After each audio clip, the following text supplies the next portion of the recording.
మన ప్రభు అయిన యేసుక్రీస్తు వారి అతి శ్రేష్టమైన నామమును బట్టి ఈ రాత్రి వేళ కర్మేలుస్వర వీక్షకులందరికీ హృదయపూర్వకమైన ప్రేమ వందనాలు తెలుపుతూ ఉన్నాను.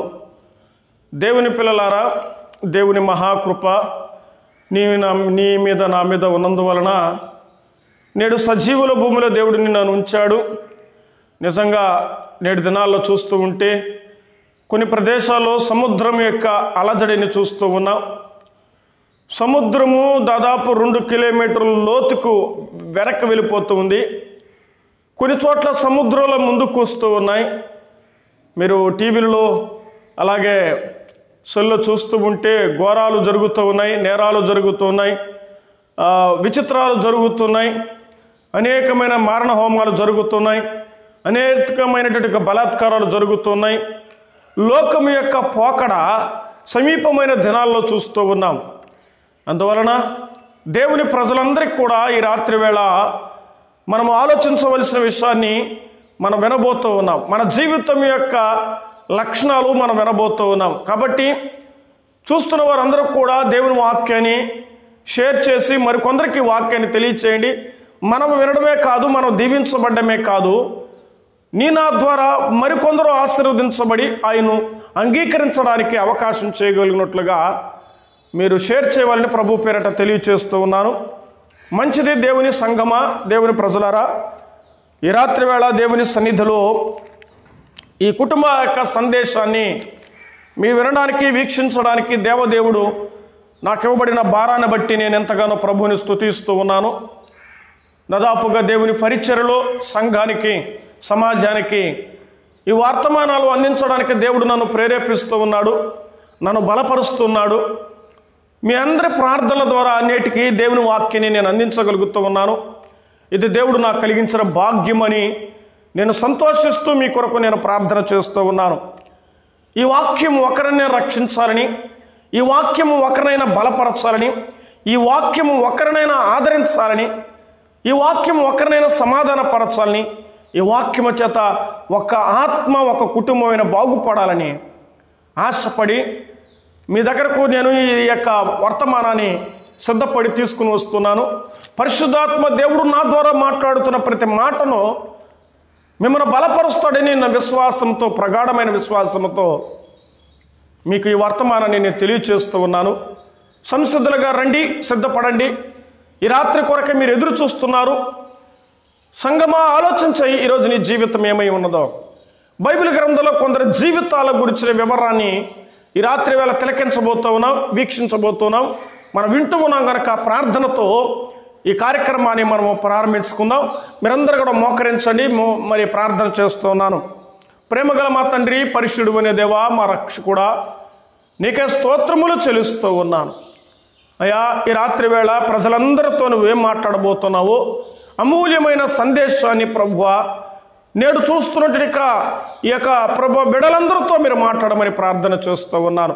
నేను ఏ పార్టీ వాడు నాయన, నీటి బుడగలాంటి నా జీవితం అయితే నీవు రక్షించి నీ కృప ద్వారా సమాజానికి ఈ సువార్తను అందించడానికి, ఈ కుటుంబ సందేశాన్ని ప్రభు బోధించడానికి మాకు ఇస్తున్న గొప్ప అవకాశాన్ని బట్టి మిమ్మల్ని స్తుతిస్తున్నాం.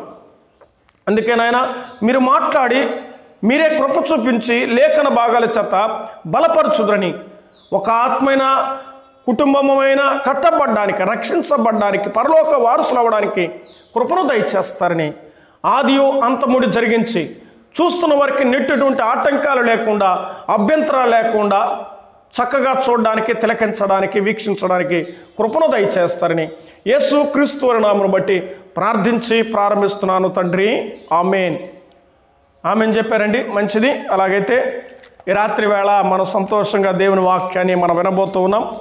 ఈరోజు అంశం ఏమిటంటే, దైవ గ్రంథంలో చూస్తే అంశము మీ దృష్టికి నేను తీసుకొస్తున్నాను, సుఖ జీవితం.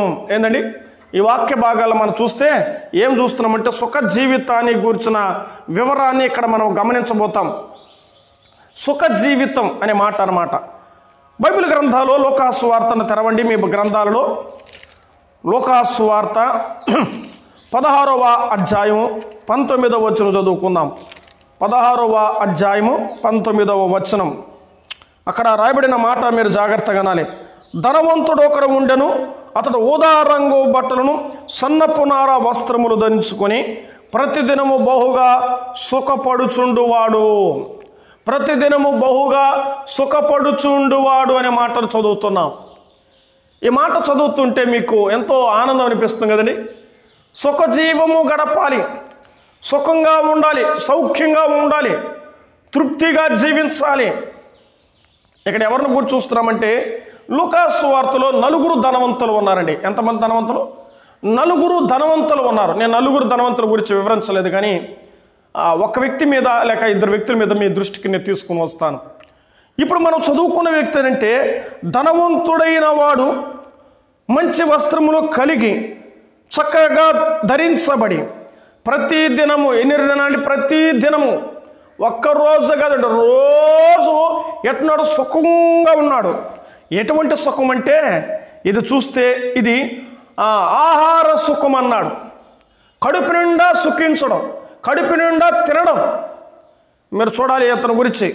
అతడు ఎలాంటి వాడంటే చక్కగా భోజనము చేస్తూ ఉన్నాడు. మీకు అర్థమైంది అనుకుంటా. ఈరోజు కరోనాకి ఏమండి వెకసమైపోతుంది, తినలేకపోతున్నాడు మానవుడు. అసలు తినలేడు, గొంతుకు పోదు, ఆకలి అనిపించదు.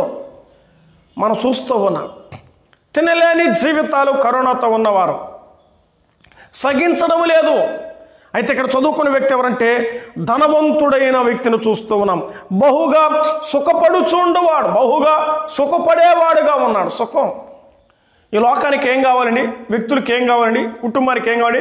సుఖంగా ఉండాలి, సంతోషంగా ఉండాలి, కుటుంబం నెమ్మదిగా ఉండాలి, కుటుంబం ఆనందంగా ఉండాలి, కుటుంబం ఆహ్లాదకరంగా ఉండాలి, కుటుంబం మనిషి జీవితంలో కనీవిని కనుక తృప్తిని అనుభవించాలి. సుఖం ఎలాంటిది? ఒక మాట చెప్పనా? నీటి బుడగ లాంటిది సుఖం అండి. ఇంద్రధనుస్సు లాంటిది సుఖం. మీకు అర్థమైంది అనుకుంటా. ఒక గాలి వంటిది సుఖం. గాలి వస్తుంటుంది, అది పోతూ ఉంటుంది, అంతే. ఈరోజు మానవుడు సుఖాల కొరకు, సౌఖ్యాల కొరకై ఎంతో ప్రయాసపడి రెక్కల కష్టం మీద మానవుడు జీవిస్తూ ఉన్నాడు. నిజమే. ఈ సుఖము కావాలని, సౌఖ్యము కావాలని మానవుడు అభిలాష కలిగిన వాడే ఉన్నాడు. ఆశ తప్పే కాదని హద్దులు దాటిన ఆశలు తప్పు. సుఖపడుచుండు వాడైన ధనవంతుడు చూస్తూ ఉన్నాం. అతడు బహుగా సుఖపడుచుండేవాడు. ఎక్కడది? ఇప్పుడు మీరు చదువుకున్న వాక్యం ఇది భూలోక సుఖం అన్నారు. దీన్ని ఒకటి లోక సంబంధమైన సుఖమును అనుభవిస్తున్నట్టు ధనవంతుడు. మన ఆత్మకు నిత్య సుఖం కావాలండి. ఈ దేహానికి సుఖము కావాలి, ఈ ఆత్మకు సుఖము కావాలి. అవునా కాదా? నీకు ఏ సుఖములో జీవిస్తున్నావు? 7 దినాల్లో శారీరకమైన సుఖములో జీవిస్తూ ఉన్నావా? ఇహలోక సుఖములో జీవిస్తున్నావా? అది తాత్కాలికము, అది నిమిత్తం మాత్రమే. ఆత్మకు సుఖము కావాలి. నా ఆత్మ అని బైబిల్ గ్రంథంలో చూస్తూ ఉన్నాం. ఇక్కడ భూ సంబంధమైన సుఖములో ఈ వ్యక్తి సుఖిస్తూ ఉన్నాడు. ఈ వ్యక్తి జీవితం ముగించబడిన తర్వాత సంగతి చెప్తాం చూడండి. ఇక్కడే మనం గమనం చేస్తే అతడు ఏమంటున్నాడంటే 25వ వచనంలో, ఇప్పుడైతే వాడు ఇక్కడ నెమ్మది పొందుతున్నావు, నీవైతే యాతన పడుచు ఉన్నావు. యాతన, నరక యాత్రలో ఉన్నాడు, అగ్నిగుండములో. నీళ్లు అడిగితే లాజరుని, అయ్యా ఒక బొట్టైనా నా నోటికి తగలడానికి నువ్వు అందిస్తావా? లాజరు నెమ్మది కలిగిన స్థలములో ఉన్నాడు కదండి. ధనవంతుడైతే అగ్నిగుండం అనే స్థలములో ఉన్నాడు. భూలోకములో సుఖపడ్డాడు, పరలోకములో వెళ్ళలేక నరకములో బాధపడుతున్నాడు, యాత్ర పడుతున్నాడు, దుఃఖపడుతున్నాడు. దేహమంతా కాలిపోతుంది. అరుపుల కేకల అలచడి అతని జీవితంలో ఆవరించినట్టుగా చూస్తూ ఉన్నాం. ఈ లోకంలో దేహాన్ని బాగా సుఖించేటట్టుగా చేస్తే అది దేవుని మరిచిపోతుంది. అందుకన్నాడు దైవ గ్రంథంలో, సామెతల గ్రంథంలో భక్తులు రాస్తాడు, అయ్యా తగు మాత్రపు నాకు ఆహారము దయచేయనైనా, తక్కువైతే నేను దొంగిలిస్తాను, ఎక్కువైతే అసలు దేవుడు ఎవరంటా నేనన్నాడు. ఈరోజు తిండి ఎక్కువైపోయే కొద్దికి దేవుని మరిచిపోతున్నారు. దేవునికి స్థానం ఇవ్వకుండా, దేవునికి స్థలం ఇవ్వకుండా సుఖ సౌఖ్యాల కొరకై, ఈ లోకము భోగాల కొరకై మానవుడు ఆరాటపడి ఆయన వాక్యం వినలేకపోతున్నాడు. ఎంత దౌర్భాగ్యం. వింటున్నారు రోజు 1 గంట వాక్యం, నీ గుండెల మీద చేసుకొని చెప్పు, నీ మనస్సాక్షి చెప్పు, నువ్వు రోజు దేవుని వాక్యం వింటూ ఉన్నావా? ఈరోజు వినలేదా? అయితే వినడానికి ప్రయత్నం చేయి. నీ కుటుంబంతో మాట్లాడు. ఈరోజు వాక్యమును చదివావా? ఈరోజు వాక్యాన్ని నువ్వు విన్నావా? ఇప్పుడు కుటుంబంగా కలిసి దేవుని వాక్యం, అందుకే కుటుంబ సందేశ కూడిక ఇది. నీకోసరమే, నువ్వు వినడం లేదని సంఘము నీకు సిద్ధపడి తీసుకుని వస్తున్న వాక్యం. ఏది సుఖమును అనుభవిస్తున్నావో ఈ రాత్రి నువ్వు జాగ్రత్తగా ఆలోచన చెయ్యి. ఈ భూలోక సుఖము ఇది దేహము కొరకై. ఈ భూలోక సుఖము కూర్చుకునే సుఖము చూస్తున్నాం. మరొక మాట చూద్దామా? లూకాసు వార్తలోనే 12వ అధ్యాయం 19వ వచనం చదువుతున్నా నేను. 12:19 లోక నా ప్రాణముతో ప్రాణమా, అనేక సంవత్సరములు విస్తారమైన ఆస్తి నీకు సమకూర్చబడి ఉన్నది. సుఖించుము, తినుము, త్రాగుము, సంతోషించమని చెప్పుకుందును అనుకుంటున్నాడు. సుఖించు. ఎందుకో?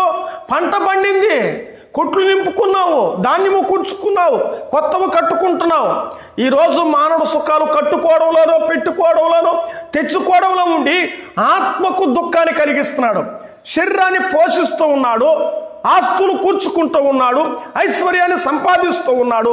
వీటన్నిటిని కూర్చుకుని దేవునికి స్థలం ఇవ్వలేకపోతున్నాడు. ఏం బ్రదర్ వాక్యం అన్నామని అడిగితే ఏడన్నా నెట్ అయిపోయింది. ఏం బ్రదర్ వాక్యం అంటే ఇంకా చూడలేదు బ్రదర్, తెలుసు నీకు సమయం.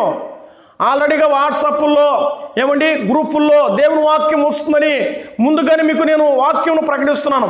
రేపు అనగా శనివారం రాత్రి 7 గంటలకు దేవుని వాక్యం వస్తుందని మీకు ముందుగానే ప్రకటిస్తూ ఉన్నాను. అయితే నువ్వు సిద్ధంగా ఉన్నావా? ఆశ నీకుందా? తృప్తి నీకుందా? ఈరోజు వాక్యం వినాలే, నూతనమైన కోణాలతో దేవుడు నాతో మాట్లాడతాడే. వాక్యము చేత నేను తృప్తి పొందాలి, వాక్యము చేత నేను సౌఖ్యంగా ఉండాలి, వాక్యము చేత నేను సుఖించాలని అని ఎప్పుడైనా నువ్వు ఆలోచించావా? ఏమిటి వింటున్నావా? తల్లి మాట తండ్రి మాట ఉంటే అది నీకెంత ఆశీర్వాదమో, సంఘములో దేవుని మాట వినడం ద్వారా అది నీకు ఆశీర్వాదం నువ్వు గుర్తించలేకపోతున్నావు. వినకుండా నష్టపోతున్న మానవుడైపోతున్నాడు. నేను ముందుకు దాటిపోతాను. ఈ వ్యక్తిని చూస్తే ఆస్తులు కూర్చుకొని లోక సుఖాన్ని సంపాదించుకుంటూ ఉన్నాడు.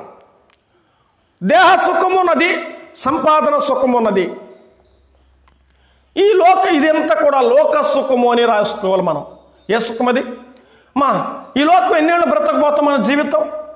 ఆత్మ నిత్యం ఉంటుందా, శరీరం నిత్యం ఉంటుందా? మీరు గుర్తుపెట్టుకోండి. ఆత్మ దేవుడిచ్చినది కదండి. నరుని ఆత్మ యెహోవా పెట్టిన దీపము. కాబట్టి మట్టిలోనికి వెళ్ళిపోతే ఈ ఆత్మ దేవుని యొద్దకు చేరునని బైబిల్ రాయబడి.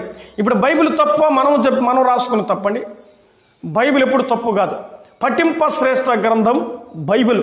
ఎన్నో పుస్తకాలు ఉండగా, ఎన్నో గ్రంథాలు భూమి మీద ఉండగా ఏ గ్రంథముకు లేని పేరు ఈ గ్రంథానికి ఉంది. ఆ గ్రంథం పేరే పరిశుద్ధ గ్రంథం. ఈ బైబిల్ గ్రంథం కదండి, పరిశుద్ధ గ్రంథం, పఠింప శ్రేష్ఠ గ్రంథం. ఈ లోక సుఖాల ద్వారా నీ జీవితాన్ని ఏం చేసుకుంటున్నావు? కూర్చుకొని అలాగే భుజించుకుంటూ దేహాన్ని పోషించుకుంటూ సుఖమును అనుభవిస్తూ ఉన్నాం. మీరు బాగా ఆలోచించాలి. పేతురు పత్రికలో నేను ఒక వాక్యాన్ని చదువుతాను. మీ బైబిల్ గ్రంథాలు తెరవండి. 2వ పేతురు రాసిన పత్రిక తీసుకురండి. 2వ పేతురు మంచిది. 2వ పేతురు 2:13. 2:13లో దేవుని వాక్యం చూడండి. ఒకనాటి సుఖము అనుభవం సంతోషమని ఎంచుకొందురు వారు కళంకములను నిందాస్పదములైన తమ ప్రేమ విందులో మీతో కూడా అన్నపానములు పుచ్చుకొనుచు తమ భోగములందు సుఖించుదురు. ఇది భోగేచ్చల సుఖం. ఈ సుఖము కావాలి. అయితే వ్యభిచారిని చూచి ఆశించుచు పాపము మానలేని కన్నుల గలవారు, అస్త్రులైన వారి మనస్సును మరులు కొలపడి లోభత్వమందు సాధనము చేయబడిన హృదయము గలవారును శాపగ్రస్తులై ఉన్నారు. అబ్బా, భోగ సుఖము ఏమైపోతుంది? ఇది శాపము. నువ్వెంత కూర్చుకుంటూ దేవుని దూరం అయితే అది నీకు శాపంగా మారిపోతుంది. సంపాదించవద్దని చెప్పలేదు, తగు మాత్రం నీ జీవితానికి సంపాదిస్తూ దేవునికి కూడా సమయం ఇవ్వాలి. అది గుర్తుపెట్టుకోవాలి. దేవుడు లేడని బుద్ధిను తమ హృదయములు అనుకొని తర్వాత చూసుకుందామనికి దేవునికి ఇవ్వకుండా లోక భోగాలకై లోక సౌఖ్యాలకై మానవుడు ఎంతో ప్రయత్నం చేస్తున్నాడు. మరొక మాట దీన్ని ఎలాగే పట్టుకొని చూస్తాను రండి. ప్రకటన గ్రంథం 18వ అధ్యాయం 3వ వచనం. ప్రకటన 18:3. ఏలైనగా సమస్తమైన జనములో మహోద్రేకము కూడిన దాన్ని వ్యభిచార మద్యమును త్రాగి పడిపోయి భూరాజులు దానితో వ్యభిచరించిరి. భూలోకమందల వర్తకులు దాని సుఖభోగముల వలన ధనవంతులైరి. ఈ మాట మీకు అర్థమవుతుందండి. సుఖభోగాల ద్వారా లోక వ్యభిచారాల ద్వారా సుఖభోగాల ద్వారా ఏమంటే వారు ధనవంతులైరి అని చూస్తున్నాం. మంచిదే. ఇక్కడ మనం చదివితే ఒకటి భూలోక సుఖం, రెండవది పాప సుఖం అన్నాడు. ఇది కూడా భూలోకములనే. కూర్చుకోవడం ఒక సుఖము, తినడము ఒక సుఖం అయిపోయింది. మూడవది అనుభవించడం ఒక సుఖం. ఈ లోకం అనే మాట ఏంటండి? విందు మందు పొందు అన్నాడట. లోకం ఇదే జీవితం అనుకుంటున్నాడు. కానీ ఇది లోకం అశాశ్వతం. కుటుంబం వింటున్నా, వాక్యం వింటున్నా ప్రియులారా, మీరు ఆలోచన చేయండి. ఈ లోకం మట్టుకే మనము ఆలోచిస్తే మనుషులందరికంటే దౌర్భాగ్యవంతులైపోతాం. ఈరోజు చాలామంది సమయం దేవునికి ఇవ్వడం లేదండి. అదే నా బాధ. వాక్యం వినడం లేదండి, అదే బాధ అండి. యవనస్తులు, పెద్దలు, చిన్నలు దేవుని వాక్యం వినడం లేదే. నేను అడుగుతుంటాను అప్పుడప్పుడు కొందరు, ఏం బ్రదర్ విన్నారా వాక్యం అంటే? లేదు బ్రదర్. తమ్ముడు వాక్యం విన్నావా అన్నా? లేదన్నా. అక్క విన్నావంటే? ఈరోజు వినలేదు బ్రదర్. మరి ఏమంత నిర్లక్ష్యం? నువ్వు నీ కొరకు వాక్యాన్ని సిద్ధపడి ప్రార్థనతో దైవ సన్నిధికి దేవుని సన్నిధి నుంచి వాక్యం నీకు అందిస్తే నువ్వు అంత నిర్లక్ష్యమను? ఏం వాక్యం వినలేవా? నీ వల్ల కాదా? నీ చేత కాదా? మరి వాక్యం నీ దగ్గర ఉంటే చదివావా? పోనీ అది లేదే. వినలేదు, అది చదవలేదు. మరి చూస్తావా? చూడలేదు. సెల్లు మాత్రం 24 గంటలు నీ చేతిలో ఉంటుంది. బైబిల్ లేకపోయినా పర్వాలా, అన్నం లేకపోయినా పర్వాలా, ఏమున్నా ఏమి లేకపోయినా సెల్లు నీతో ఉంటే చాలు. మరి వాక్యం మాత్రం అనవసర విషయాల చాటింగ్లు ఏమండి మీరు చేస్తున్నారే? అనవసరంగా సెల్ ఫోన్లో పనికిరాని చెత్త చెదారం చూస్తున్నావే? మరి దేవుని వాక్యం ఏమి అంత నిర్లక్ష్యం నీకు? ఈరోజు దేవుని సుఖాన్ని అనుభవించక లోక సుఖాన్ని ఎక్కువగా మానవుడు అనుభవించి నష్టాల పాలవుతున్నాడు. పాపము పేరుకుపోతే దేవుని ఉగ్రత నేడు చూస్తున్నాడు. జాగ్రత్త. మోసాలు, అక్రమాలు, పాపేచ్ఛలు, భోగేచ్ఛలు, శరీరేచ్ఛలు ద్వారా మానవుని యొక్క ఏమైపోతున్నాడు? మానవులు దేవుని దృష్టికి ఉగ్రతకు రెడీగా ఉన్నారు. ఒక మాట చెప్పరా బైబిల్లో? తిమోతి మొదటి పత్రిక 5వ అధ్యాయం. మొదటి తిమోతి పత్రిక 5వ అధ్యాయములో 6వ వచనం చదువుతున్నా. జాగ్రత్తగా మీరు వినండి. దేవుని వాక్యం అలా హెచ్చరిస్తూ ఉంది. అక్కడ రాబడిన విషయం ఏంటంటే, సుఖభోగమునందు ప్రవర్తించినది బ్రతుకు ఉండి చచ్చినదై ఉండును. ఆ మాట మీరు గమనించారా? బ్రతికి ఉండి కూడా సచ్చిన దాంతో సమానం. ఈ సుఖభోగాలతో జీవించి నువ్వు బ్రతికి ఉన్నావు ఒకటే, చనిపోయిన ఒకటని పదాన్ని బోధించాడు. చనిపోమంటే చనిపోవడం కాదు, శరీరం చనిపోయింది, మనసు చనిపోయింది. ఆలోచించండి. సుఖభోగాలు, లోక సుఖం, లోక సౌఖ్యం కొరకై దేవునే విడిచిపెట్టి మానవుడు దూరం అయిపోతున్నాడు. ఇలాగూ నీ దేహాన్ని పోషించుకొని నీ ఆత్మను పాపముతో మిళితమైపోయి లోకాశలు, లోకభోగ, లోకేచ్ఛలకి దాసుడైపోయి దీన్ని పెంచుకొని ఈరోజు నేనేమన్నానండి? హ్యూమినిటీ పవర్ కావాలి, బాగా తినండి. కరోనా రాకుండా ఉండాలంటే తృప్తికరమైన భోజనం మంచిదే. అలాగే దైవ సన్నిధిలో కూడా దేవుని ఆత్మాహారం నువ్వు తింటున్నావా? ఎంత తిన్నా కరోనా వస్తుందండి. కొందరికి వస్తుంది, కొందరికి రాలేదు. దేవుని నిర్ణయం ప్రకారం ఎవరెవరికి ఏది రావాలో అంతే తప్ప మన ఇష్టం కాదు. దేవుడే ప్రతి విషయంలో తప్పించాలి. ఈరోజు మానవుడు లోక సుఖాల కొరకై, లోక భోగాల కొరకై సుఖపడి ఏమైపోతున్నాడని తెలుసండి? యాకోబు పత్రికలో 5వ అధ్యాయం 5వ వచనం చదువుకుందాం. యాకోబు 5:5 అక్కడ రాయబడిన మాట, మీరు భూమి మీద సుఖముగా జీవించి భోగాసక్తులై వదదినమందు మీ హృదయమును పోషించుకుంటిరి. ఏం చేస్తాట? ఈ దేహాన్ని వదదినానికి పోషించుకుంటున్నామట. వదదినం అంటే మీరు అర్థమైపోయింది. ఒక పశువుని బలి అర్పణకి తీసుకుని వచ్చి ఎలా వధిస్తారో ఒకరోజు వధించబడే రోజు రాబోతుంది. జాగ్రత్త ప్రియులారా, ఈ వాక్యం నీ కోసమే. చేతులెత్తి హృదయపూర్వకంగా మనసారా చెప్తున్నాను, దయచేసి వినండి. దేవునికి సమయం ఇవ్వడం నేర్చుకో. నీ కుటుంబంగా విను, నీ పిల్లలతో విను, నీ భార్యతో విను, నీ బిడ్డలతో విను. ఓ భార్య, నీ భర్తను బలవంతం చేయి దేవుని వాక్యం వినడానికి. ఓ భర్త, నీ భార్యను బలవంతం చేయి దేవుని వాక్యం వినడానికి. ఎన్నో బలవంతమైన కార్యాలు లోకంలో నువ్వు చేస్తావు, అనవసరమైన కార్యాలకు బలవంతం చేస్తావు. అయితే దేవుని వాక్యం వినడానికి నువ్వు బలవంతం చేస్తున్నావా?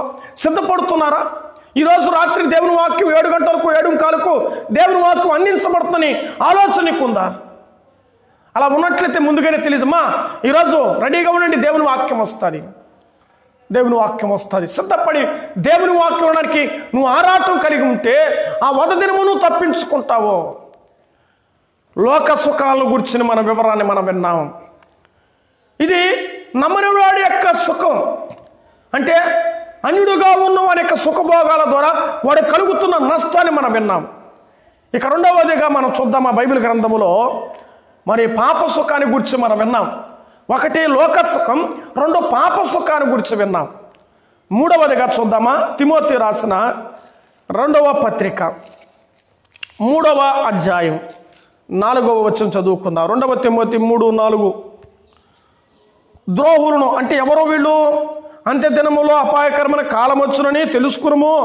ఏలనగా మనుషులు స్వార్థప్రియులు, ధనాపేక్షలు, బింకములాడువారు, అహంకారులు, దుష్టులు, తల్లిదండ్రులకు అవిధేయులు, కృతజ్ఞత లేనివారు, అపవిత్రులు, అనురాగరహితులు, అతి ద్వేషులు, అపవాదకులు, అజితేంద్రియులు, క్రూరులు, సజ్జన ద్వేషులు, ద్రోహులు, మూర్ఖులు, గర్వాంధులు, దేవుని కంటే సుఖానుభవం ఎక్కువగా ప్రేమించువారు, పైకి భక్తి గల వారే ఉండి దాని శక్తిని ఆశ్రయించే వారు ఉందరు.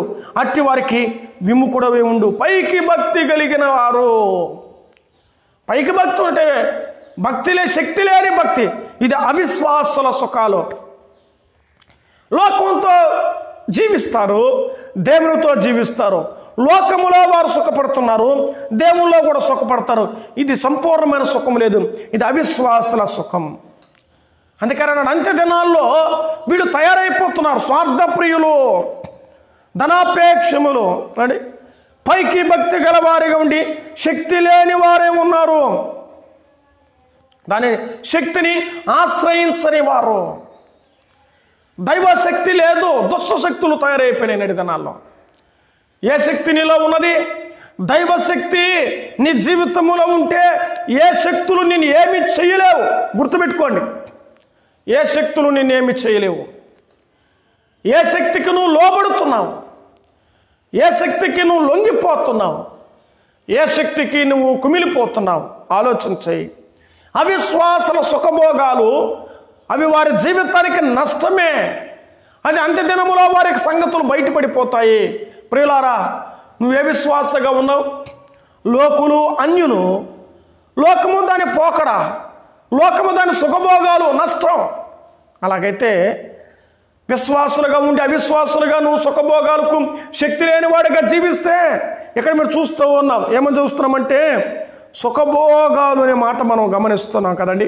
4వ వచనంలో దేవుని కంటే సుఖానుభావంగా ఎక్కువగా ప్రేమించేవారు. ఈ మాట మీకు అర్థమైందా?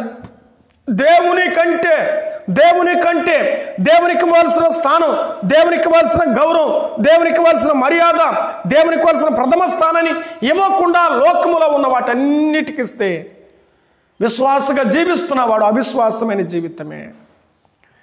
అవిశ్వాసుల సుఖభోగాన్ని గురించి మనం వింటూ ఉన్నాం. ఈ భోగాల ద్వారా నష్టమే, ఈ భోగాల ద్వారా కష్టమే, ఈ భోగాల ద్వారా నీ జీవితానికి ప్రమాదమే, వదదినం. అందుకే జాగ్రత్తగా మనం ఏది పోషించుకోవాలో నువ్వు ఆలోచన చేయి. ఇక 4వదిగా దైవ గ్రంథంలో మనం గమనం చేద్దామా? కీర్తనల గ్రంథం 37వ కీర్తన కాదు కానీ ముందుగా యోబు గ్రంథం చూద్దాం. క్షమించండి, యోబు గ్రంథం 36వ అధ్యాయం. యోబు గ్రంథం 36వ అధ్యాయం 11వ వచనం చదువుకుందామా? వారు ఆలకించి ఆయన సేవించడలా తమ దినములో క్షేమంగాను తమ సంవత్సరములో సుఖముగా వెళ్ళబుచ్చెదరు. వారు ఆలకించి ఆయన సేవించడలా కదండి. సేవించేవారు ఎవరండి? భక్తిహీనుల భక్తుల? భక్తుల సుఖమని ఇలా రాద్దాం. భక్తుడైన వాడు సేవించేవాడు, భక్తుడైన వాడు ఆరాధించేవాడు, భక్తుడైన వాడు పూజించేవాడు, భక్తుడైన వాడు భజన చేసేవాడు భక్తుడు. మీరు ఆలోచించాలి. దైవ గ్రంథంలో మనం చూస్తూ ఉన్నాం కదండి. వింటున్నారు కదా, దేవుని వాక్యం వింటున్నారు కాబట్టి ఈ విషయాలన్నిటిని మీరు ఆలోచన చేయండి. భక్తుడైన వాడు భజన చేసేవాడై ఉండాలి. ఏం చేసేవాడని? భజన చేసేవాడై ఉండాలని దేవుని వాక్యం చూస్తున్నాం. ఈరోజు భజన చేసే అనుభవంలోనికి వస్తున్నారా? భజన ఆపేశారండి. నేటి దినాల్లో మీరందరూ కూడా గమనిస్తున్నారు. కరోనా కాలాల మధ్యలో దేవుని మందిరాలు ఆగిపోయాయి, ఆరాధన లేదు, అన్ని కార్యక్రమాలు మందిరాలు జరగడం లేదు, అభ్యంతరాలు ఆటంకాలు జరుగుతున్న దినాలు చూస్తూ ఉన్నాం. ఒకరోజు బైబిలే కనుమరుగే రోజులు రాబోతున్నాయి. బండ సందుల్లో, కొండ గృహాలలో, నక్కబొరిలో దాగుకునే రోజులు రాబోతున్నాయి. ప్రియులారా, జాగ్రత్త. అందుకే మన భక్తిని పెంచుకుందాం, భక్తిలో సుఖాన్ని అనుభవిద్దాం. భగవంతునికి భక్తునికి అనుసంధానమైనది. ఒకప్పుడు టీవీ ఆడండి. ఈరోజు మన భక్తి మనలో నిలబెడుతుంది. జాగ్రత్త. భక్తిని సుఖపెట్టాలి. మనం భక్తిలో తృప్తి ఉండాలి, భక్తిలో సౌఖ్యం ఉన్నది. ఏ భక్తి నీకు ఉన్నది? భక్తుడుగా నువ్వు జీవిస్తూ, భక్తుడుగా చలామణి జరుగుతూ భక్తి లేకపోతే నిన్ను గురించి నన్ను గురించి ఏం చెప్పుకుంటారు? భక్తి జీవితం మనకు చాలా విలువైనది. అందుకే చూస్తూ ఉన్నాం. కీర్తన గ్రంథం 16వ కీర్తన చూద్దాం ఒక మాట. కీర్తన 16వ కీర్తన దీన్ని ఇలాగే ఉంచుకొని, కీర్తన 16వ కీర్తన 11వ చరణం 16-11లో దేవుని వాక్యం ఏమని రాయబడుతుందంటే మీరు చూద్దాం రండి. నీ పరిశుద్ధుని కుళ్ళు పట్టనీయవు, జీవ మార్గములు నాకు తెలియజేసేదవు, నీ సన్నిధిని సంపూర్ణ సంతోషము కలదు, నీ కుడి చేతిలో నిత్యము సుఖము కలదు. దైవ సన్నిధిలో సుఖం. అది భక్తుల సుఖం ఎక్కడండి? దైవ సన్నిధి. దైవ సన్నిధి. అలాగైతే దైవ సన్నిధి అనుభవిస్తున్నావా? రోజు 1 గంట దైవ సన్నిధి అనుభవిస్తే అది నీకు ఆశీర్వాదం. ఈరోజు మన అంశ భాగం ఏంటి? సుఖము. లోక సుఖము, పాప సుఖము, అవిశ్వాసుల సుఖము, భక్తుల సుఖమును గురించి మనం వింటూ ఉన్నాం. భక్తుల సుఖము ఏమండి? సౌఖ్యం. వారి జీవితాల్లో ఈ సుఖం కావాలంటే, ఈ సంతోషం ఒక ఆత్ముడు అనుభవించాలి, ఒక భక్తుడు అనుభవించాలి. దేవుడు చూస్తే భక్తి ఆరాధన బట్టి ఆయన పరవశించుకోవాలి. భక్తి ఆరాధన ద్వారా, భక్తి ద్వారా ఆయన సంతోషించాలి కదా. దేవుని వాక్యంలో చూస్తే యోబు గ్రంథంలో మనం ఒక మాట మీ దృష్టికి నేను తీసుకుని వస్తాను. యోబు గ్రంథం తీయండి బైబిల్లో. మీరు అందరూ కూడా 1వ అధ్యాయం వద్దామా? అక్కడ మనం బాగా గమనిస్తే ఏమి రాబడుతుంది? 8వ వచనం చూస్తున్నాం. నీవు నా సేవకుడవైన యోబు సంగతి గురించి ఆలోచించితవా? అతడు యథార్థవంతుడు, న్యాయవంతుడై దేవుని భయభక్తులు కలిగి చెడుతనమును విసర్జించిన వాడు, భూమి మీద అతను వంటి వాడు లేడు అని అనగా అపవాది. అబ్బా, ఏమన్నాడు? ఎవరు గురించి? ఎవరు? ఆకాశములో దేవుడు దయ్యాల మధ్య మాటల వరవడి అపవాదితో దేవుడు మాట్లాడుతూ, అపవాది దేవునితో మాట్లాడాడు. ఏమన్నా ఎక్కడి నుంచో నేను అటు ఇటు తిరుగుతూ వచ్చానన్నాడు. సరే, అటు ఇటు తిరిగినావు కదా, నా సేవకుడైన యోబు ఎలా ఉన్నాడు, నా భక్తుడు ఎలాగున్నాడు, నా విశ్వాస ఎలా ఉన్నాడు అని అంటే దేవుడు చెప్పి నా భక్తుడు యథార్థవంతుడు కదా, న్యాయవంతుడు కదా, అతను అంటూ లేడివాడు కదా అని దేవుడు సాక్ష్యం చెప్తూ ఉంటే అప్పుడు ఇచ్చిన సాక్ష్యం, యోబు ఊరకనే దేవుని యందు భయభక్తులు కలిగిన వాడా, నువ్వు అతని ఇంటి చుట్టూ అతని ఇంటి వారికి సమస్తమును కంచి వేస్తావు కదా.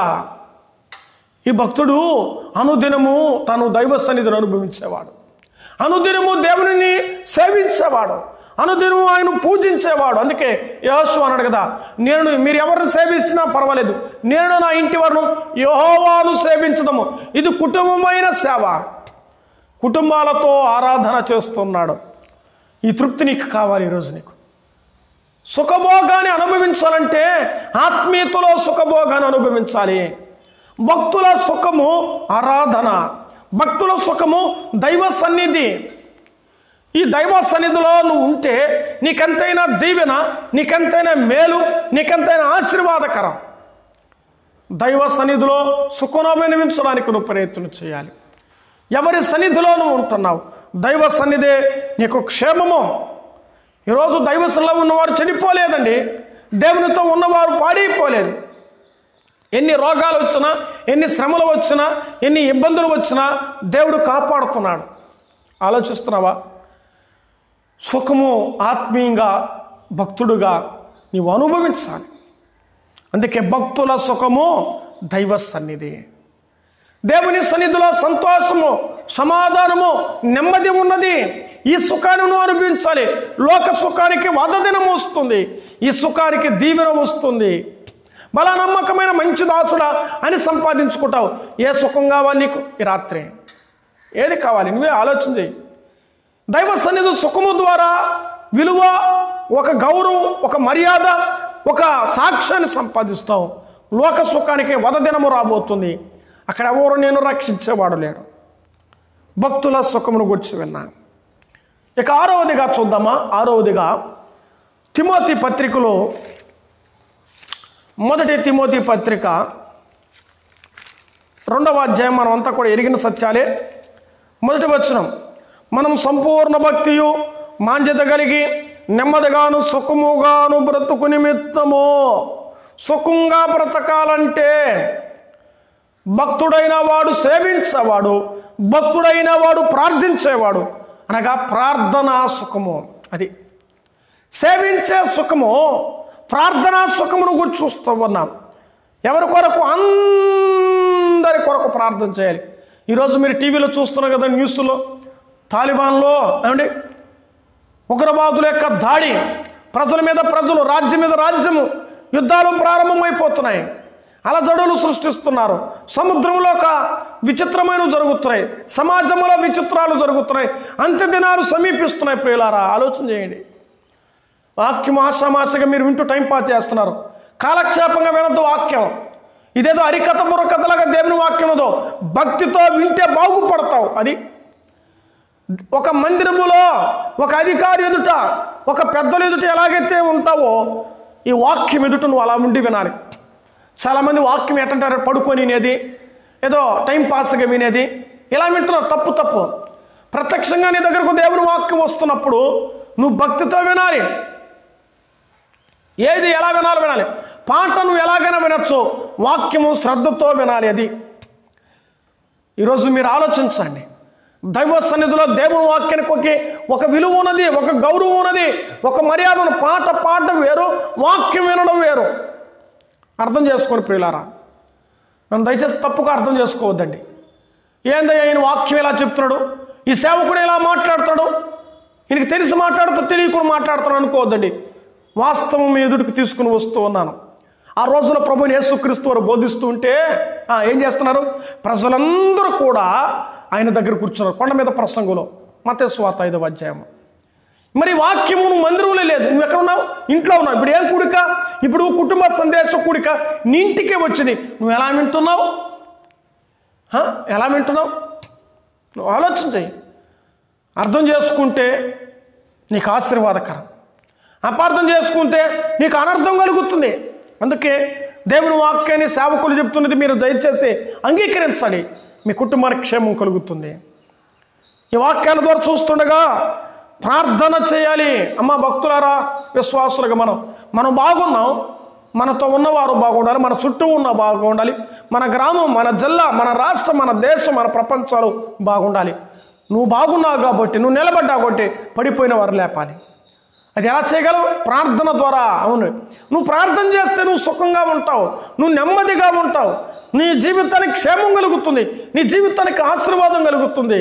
కాబట్టి సుఖము కలిగిన జీవితాన్ని అనుభవించాలని ప్రభు పేరట నీకు తెలియచేస్తున్నాను. ప్రార్థన ఒక ఆశీర్వాదం అండి. ప్రార్థన నీకు ఒక దీవెన. ఎలాగంటారా, యోబు స్నేహితుల కొరకే ప్రార్థన చేయగా దేవుడు అతన్ని ఆశీర్వదించినట్లుగా చూస్తూ ఉన్నాం. స్నేహితులు దూషించారు, స్నేహితులు వెళ్ళిపోయారు, విడిచిపెట్టారు, బంధువులు విడిచిపెట్టారు, కానీ వాళ్ళందరి కొరకు ప్రార్థన చేశాడు. నిజమే, లోకం కొరకై మనం ప్రార్థన చేయాలి, బలిను కొరకై మనం ప్రార్థన చేయాలి, పడిపోయిన వారి కొరకై మనం ప్రార్థన చేయాలి, ఎంతోమంది కష్టాలతో ఉన్న వారి కొరకు ప్రార్థన చేయాలి, కన్నీళ్ళ మధ్యలో ఉన్నవారి కొరకే ప్రార్థించాలి, రోగాల మధ్యలో ఉన్నవారి కొరకే ప్రార్థన చేయాలి. ఆ భాగ్యం ధన్యత దేవుడు నీకు నాకు ఇచ్చారు. అర్థం చేసుకుంటావా? దైవసనలో నువ్వు ప్రార్థన చేస్తావా? నీ కుటుంబాలుగా ప్రార్థన చేస్తావా? పాడైపోయిన వారి కొరకు, చెడిపోయిన వారి కొరకు, బలహీనుల కొరకై, లోకములో ఉన్నవారి కొరకై ప్రార్థన చేయాలి. కాబట్టి ప్రార్థన చేయడం ద్వారా నువ్వు సుఖించడానికి, నువ్వు సౌఖ్యంగా ఉండడానికి, ఇది ఆత్మీయంగా సుఖభోగాలు. ఇవన్నీ కూడా ఆత్మీయమైన సుఖభోగాలు వేరు, శారీరకమైన లోక సుఖాలు వేరు.